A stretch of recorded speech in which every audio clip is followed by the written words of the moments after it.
Adrienne. Well, you've come over today to help us get to the bottom of some things. Yeah. How to feel fulfilled. We want to feel fulfilled. And we think there are other people out there who might know how to do it better than us. Yeah. Yeah. The kind of fulfillment we're talking about is creatively. Yeah. Yes. Living. Yeah. To feel creatively satisfied. Yeah. Because we're in a pretty unique position in that we both are pursuing creative avenues. Yeah. And we're related. Well, this is true. I know. Who would have thought that a mother and daughter team could team up for the podcast? Yeah. Hey, Mum. Yeah. No. We do have very useful skin. We are sisters. We are sisters. That's right. Yeah. And we often find ourselves talking about this and trying to work out whether one of us has the secret. Yeah. Whether it's just an eternal battle of and to stop feeling so jaded about pursuing things that we really love. To try it's really hard. But it can be hard to find the balance. Yeah. Because is it just the feast Australian, or famine? Yeah. Is it just the Australian landscape? Or us? Or us. Probably not us. I don't think it's just us. No. This is why we wanted to make it. Yeah, I mean, so this is it will soon become clear if it is just us that is banging on about this. And but maybe other people have the answer and then we'll find that out too. Yeah. But I don't think it's just us. I think it's like an eternal... I mean, people, I guess, are seeking fulfillment in different ways. Yeah. But and everyone has a different way to go about it. Because I know, talking to comedians, there can be a real thing of you've got to obsess over it. You've got to go 100% for it. But then be hungry. How long do you do that? The hustle. For? It can be really draining. It'd be interesting to talk to people that are maintaining that. How do you how do you sustain that? I don't see how you can. And also how do you eat? And clothe your children and send them to school. How do you afford these things? Well, and also how do you have the energy to keep going with it? Because for me, I've tried that hustle and it just seems like it is not a long-term healthy thing for me because when you're just for many people. Obsessing over something and thinking about it and driving yourself and even social things end up being networking opportunities and catching up with a friend is a meeting and you're just constantly, because creative things, it's not like you can just turn off your emails at night and stop. It just doesn't work like that because you're kind of waiting for inspiration. And also at any time, someone might call with a job opportunity and it's hey, do you want to do this great thing? Ready. Yeah, and so there is a mindset of kind of loosey-goosey, being ready for anything, not being able to switch it off. Yeah. But then does that just lead down a path of mental distraction and anxiety and feeling jaded? Yeah. When times are tough. But so maybe we should explain who the hell we are. Who the hell are you? Yeah. So what creative avenue have you decided to explore with your life? Yeah, well, pick one, eh? I feel like I mean, obviously, my career is, I'm an actor and I'm also a voiceover artist. But so I guess a lot of my creative fulfillment has always come from acting. But I also do a lot of other creative things as well. I was trying to make things with my hands. I from dawn till dusk, I just want to make things. I feel like I'm kind of in this position right now where I've spent a few years really focusing on family, and that's kind of reframed my priorities a little bit. So up until then, I've always been able to just kind of keep hustling, I guess, and accept roles roll and with the punches and accept all the roles and all the shapes and forms, and all the stress levels, and kind of really be energized from that. And, you know, I've had like a lot of success and been able to build a career. But now I just feel like I just want to get a bit more out of it. And it also feels so sometimes like so limiting. Yeah. Because there aren't always like really exciting plum roles. Yeah. Sometimes they're kind of like a bit, well, no, I don't want to say they're ho-hum. I shouldn't say that. They're all really excellent. Yeah. No, but it's more just like, you can't always do that. You need to do the bread and butter. You need to do the bread and butter as well as the... And also now, like, I don't want to travel quite as much. I want to... Or if I do, I've got 3 little children with me. Yeah. So... You got to be a bit more selective. It forces you to be more selective. And also I think about like the kind of, I guess like the kind of legacy as I get older too. Like the kind of, when I'm talking to my kids about what I do for a job and why I do it. Yeah. And I guess like what I might want to encourage them to do and to seek in their life, and to feel inspired by or to pursue. It's made me think about all of those questions. Yeah. Like, do I really feel proud? Yeah. Do I really feel proud of it? And does it really make me feel happy, or not? And is it just actually a job? Yeah, which was sort of like not what it set out to be when it was something I was very excited by and very passionate about. And I still am, frankly. Yeah, that's sort of where I'm coming from, and I want to know if other people. How other people work their way through this. Think about that. It's like it can be really hard to step back and be like, well, I'm proud of that. Yeah. But because of, as you're saying, like the hustle mentality of like you've just got to keep going, and like I'm sure it'd be really hard to stop doing a role. Like in your shoes, you just like stop doing a role, and then you're like, well, that's done. And now we've got to do the next that thing. One. Yeah. Wow. Just sit back and wait for the applause. Also, it must be so nerve-wracking as well being an actor, but like, because you don't even really see it. So then you've like finished this project.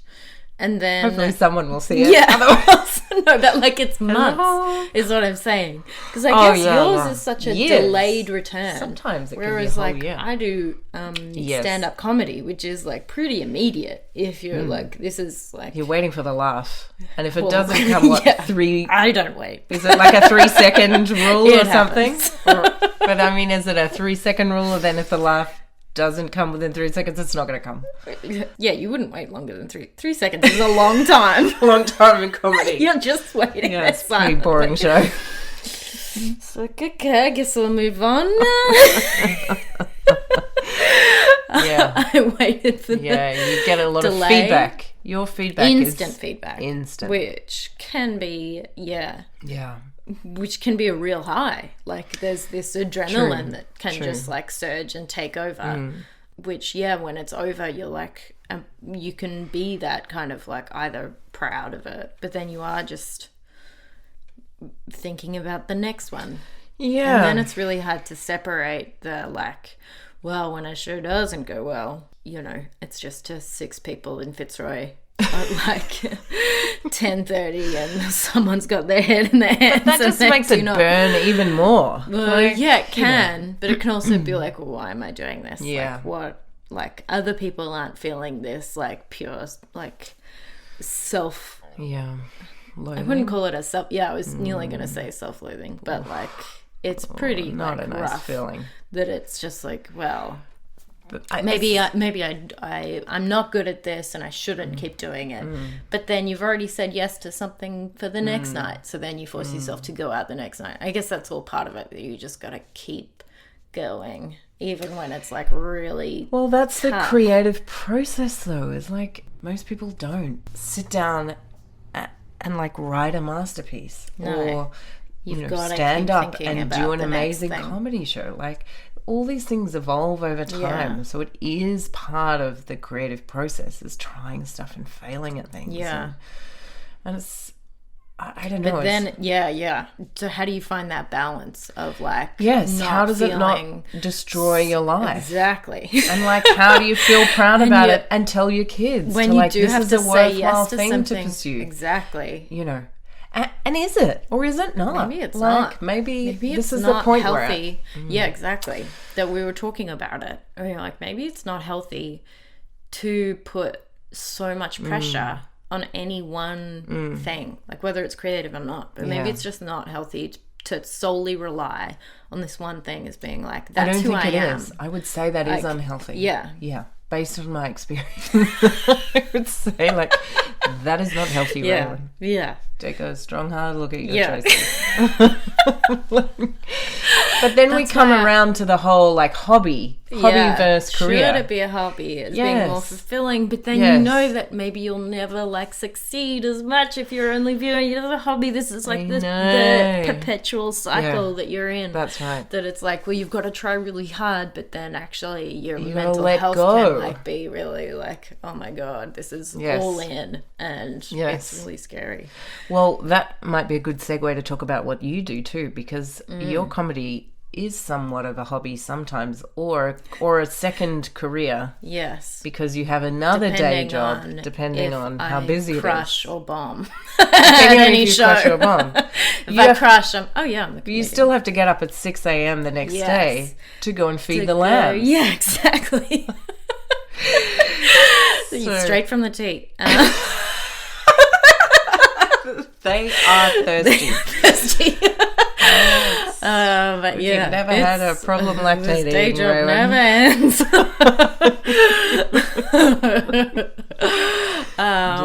Yeah. No. So I do work on a farm. So I like.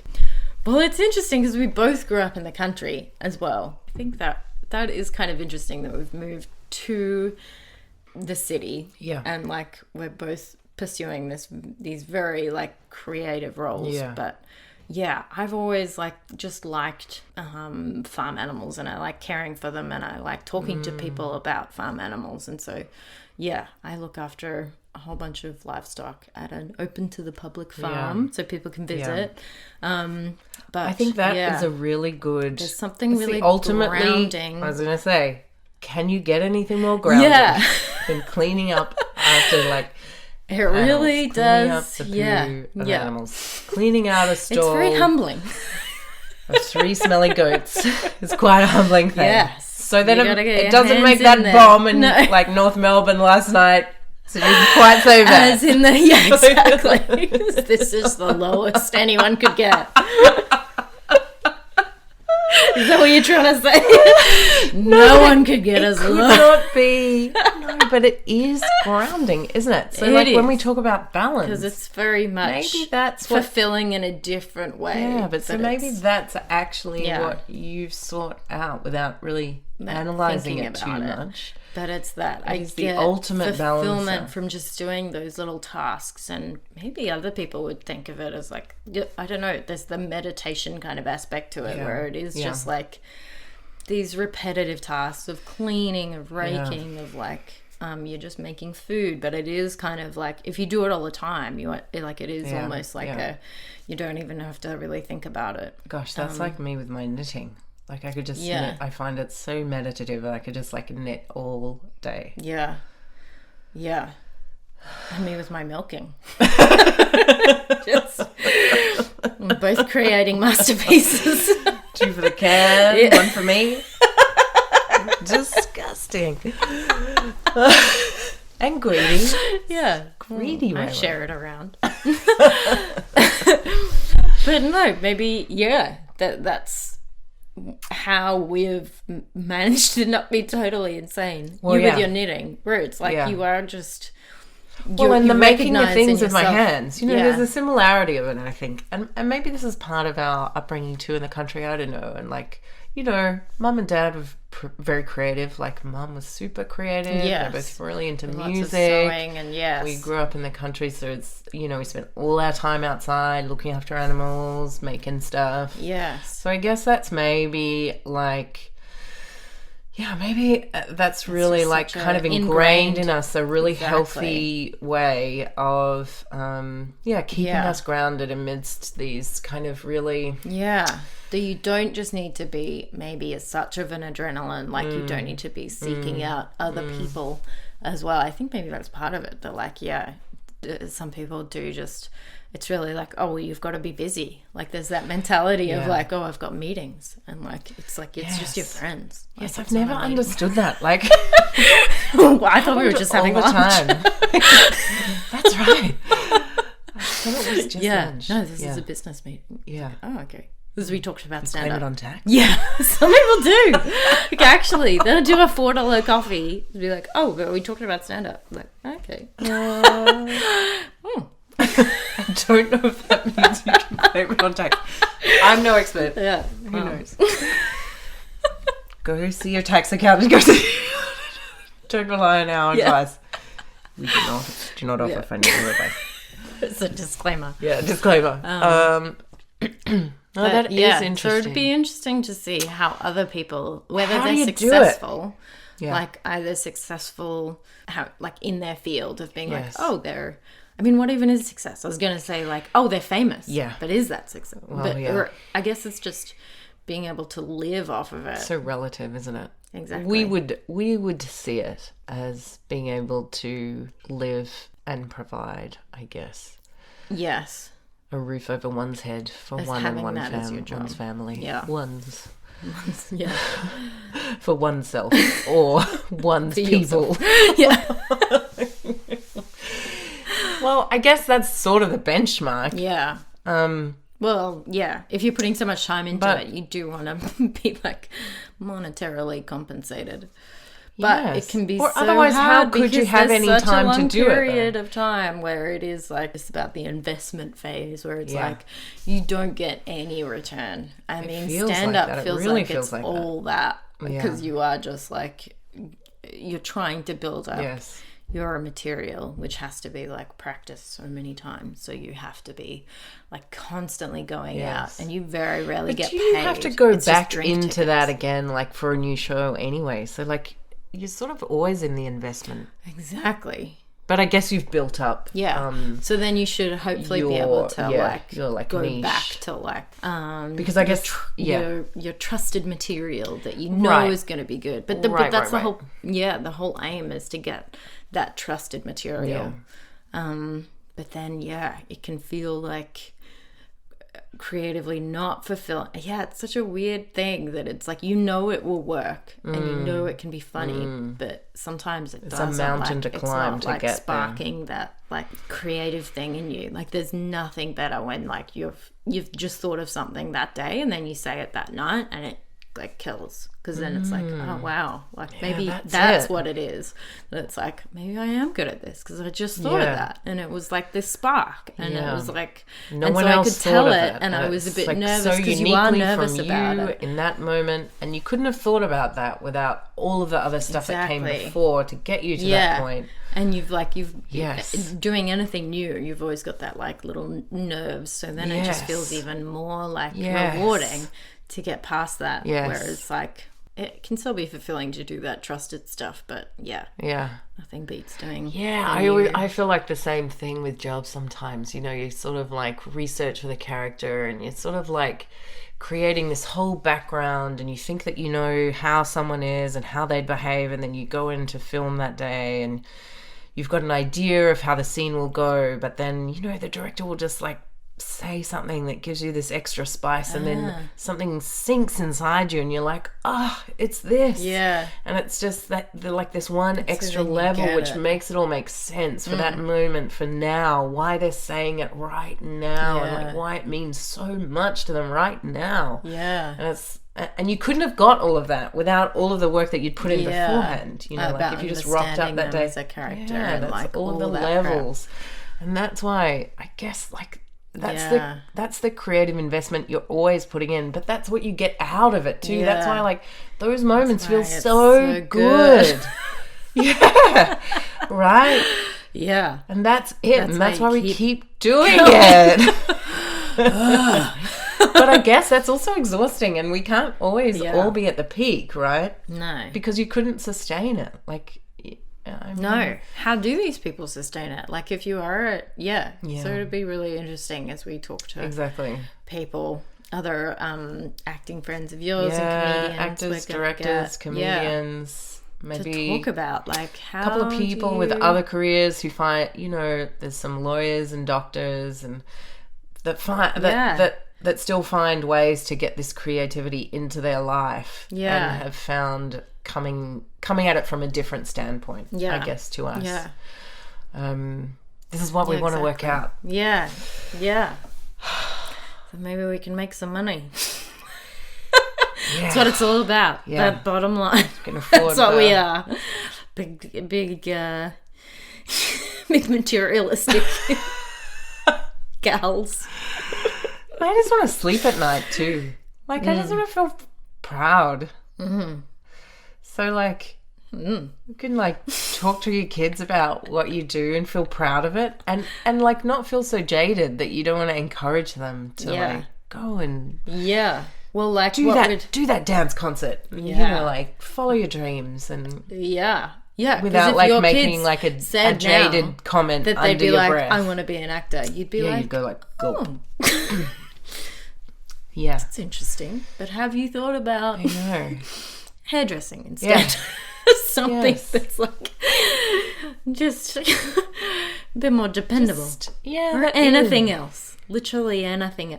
Do a trade. I know.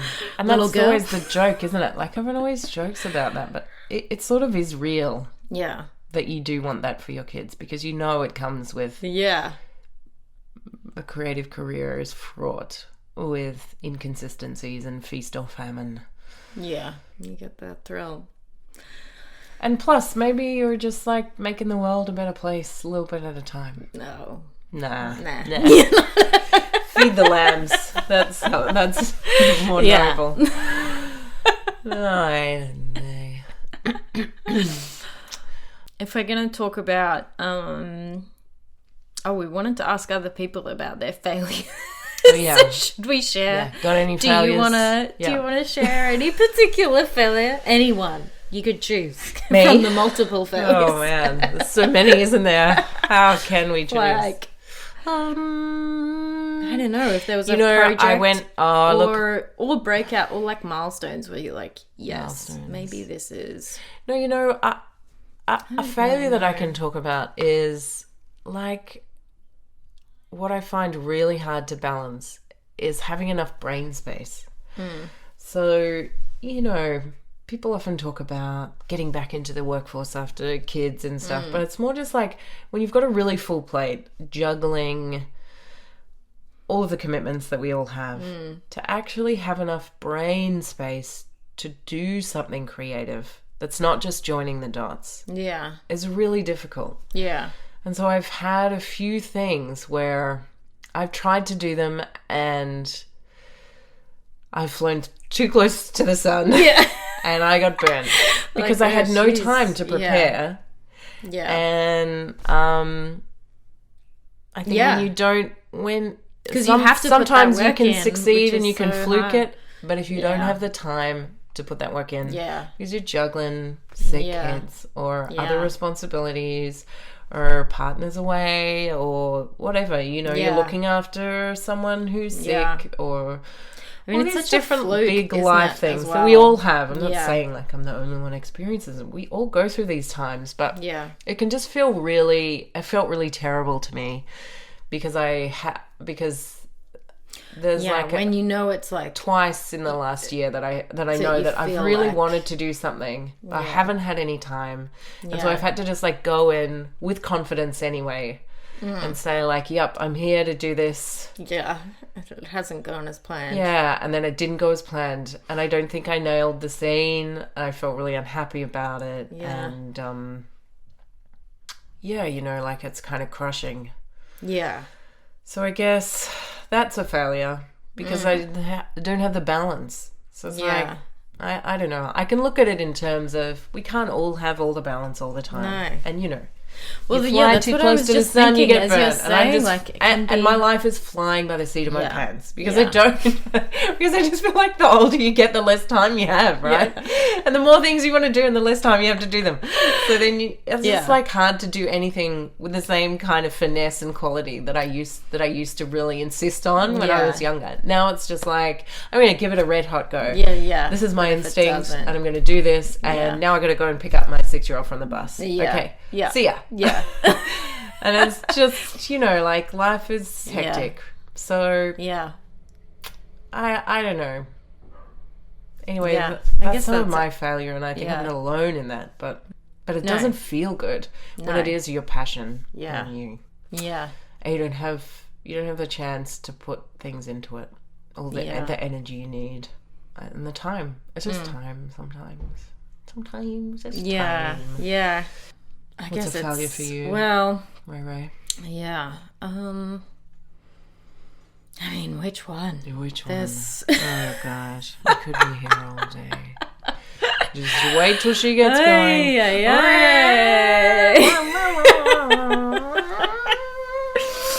Oh gosh. Yeah, I don't know. I mean, it's so hard to judge a failure as a come on, it's easy to judge. Just because like you can just have like if you bomb one night, is that a failure? Well, no. Or is it just like... But it can feel terrible. It can feel awful. Yeah. And you can really like obsess over it. Yeah. Like it can be really hard. It's something to like you try to learn and practice. But it's like, well, you should...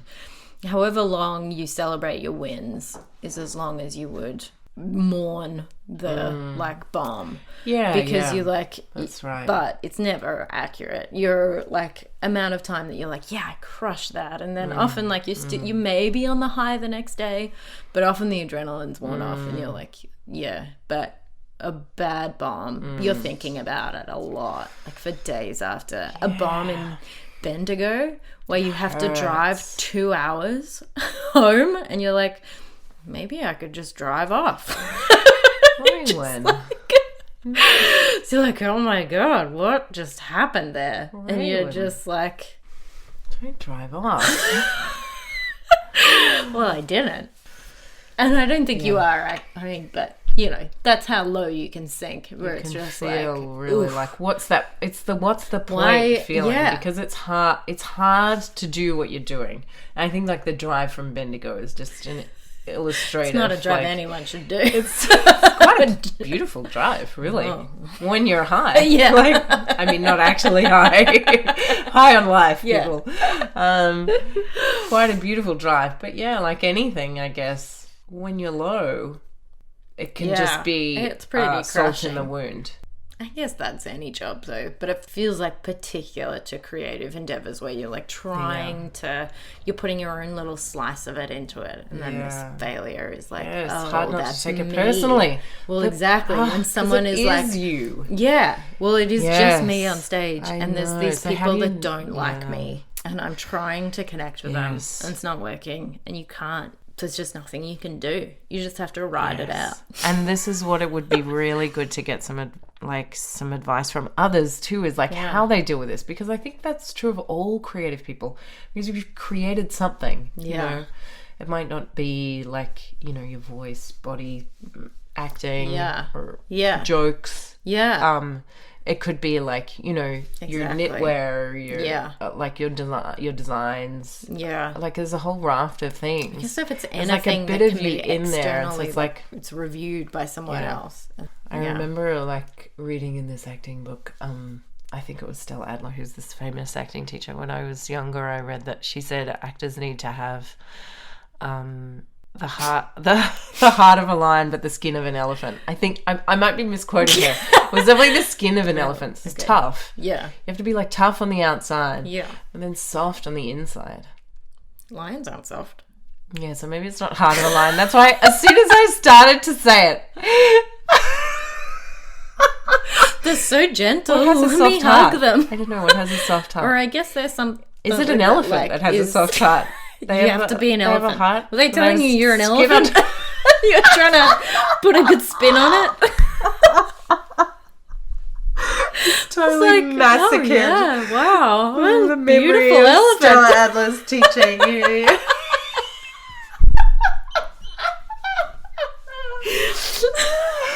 But anyway, it's like soft on the inside, tough on the outside. Yeah. Delicate on the inside, tough on the outside. Like a butterfly. Yeah, like the heart of a butterfly. Butterflies don't have hearts. So beautiful. Butterflies don't have hearts.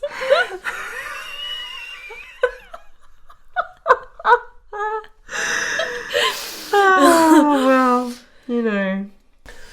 Maybe someone will help us. Maybe an elephant. For God's sake, someone help us. Yeah. I guess that's it. That's it. That's everything. That's it.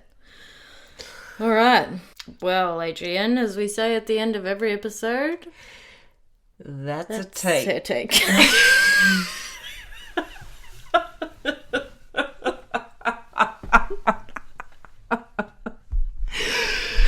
Perfect. Or as Nailed they say it. on the farm, that's get a in my mouth. Oh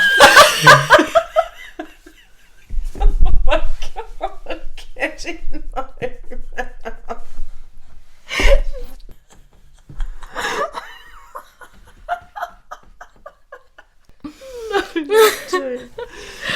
All right. Anyway, tune in next time.